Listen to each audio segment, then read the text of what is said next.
పాల్వాయి హరీష్ బాబు 2 minutes. 2 నిమిషాలు. నేను 1 నిమిషం అనుకున్నా. ధన్యవాదాలు అధ్యక్ష. బీసీ వెల్ఫేర్ మీద మా సభ్యులు పాయల్ శంకర్ గారు మాట్లాడాల్సింది. తను శ్రీరామనవమి ఉత్సవాల్లో పాల్గొనడానికి వెళ్ళినారు. అది బీసీ వెల్ఫేర్కి కేటాయింపులు 12,511 కోట్లు.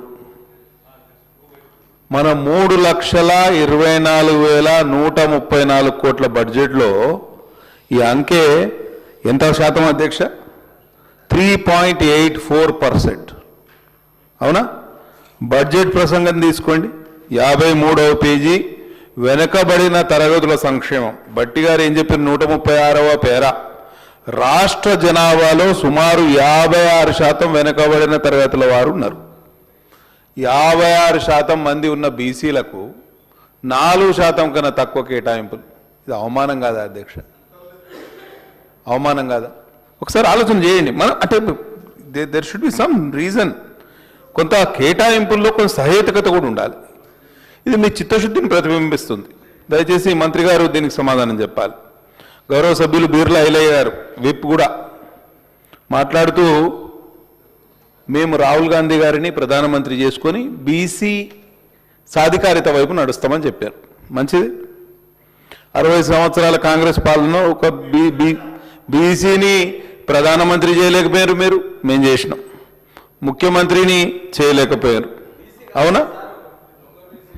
సరే, మీరు ఏమన్నానండి, ప్రజలైతే నమ్మిండ్రు, 3 సార్లు అధికారం ఇచ్చారు కదా.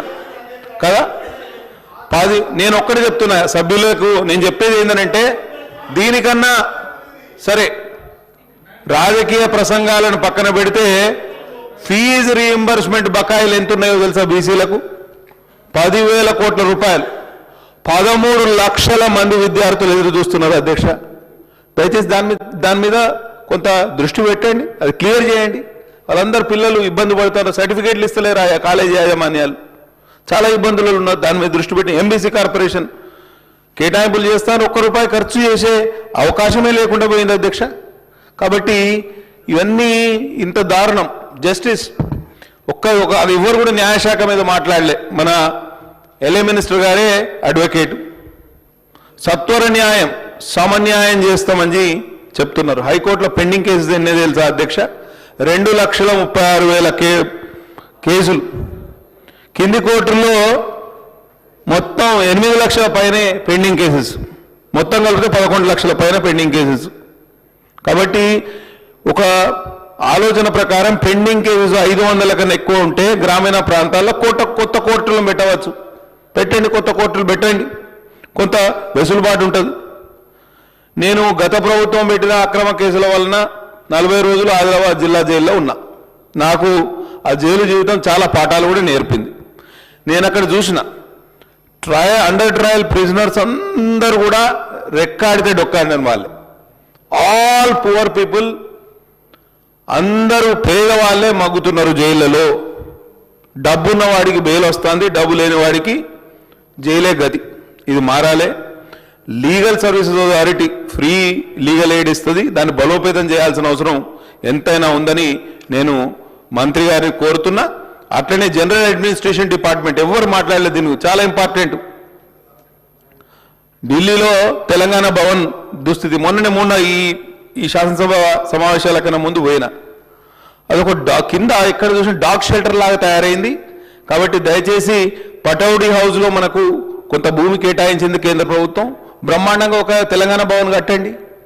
మనకు అక్కడ ఒక చిరునామా ఉంటుంది, మనకు ఒక అస్తిత్వం ఉంటుంది. అక్కడ ఎక్కడ పోయినా కూడా ఆ డాగ్ షెల్టర్ లాగా డిస్ట్రిబ్యూట్ షెల్టర్లో మనం తలదార్చుకోవడం కూడా మనకు అవమానకరంగా ఉంది. దయచేసి కొత్త భవన నిర్మాణం ప్రారంభించండి. యునెస్కో గుర్తింపు పొందిన రామప్ప దేవాలయాన్నే మీరు దాన్ని ఇన్స్పిరేషన్గా తీసుకోండి. ఎందుకంటే ఇవాళ గుజరాత్ భవన్ కానివ్వండి, మహారాష్ట్ర సదన్ కానీ ఎంత బ్రహ్మాండంగా ఉందంటే ఉంది అధ్యక్ష. మేమున్న ఇంద్రసేనారెడ్డి గారు త్రిపుర భవన్కు పిలిచారు భోజనానికి.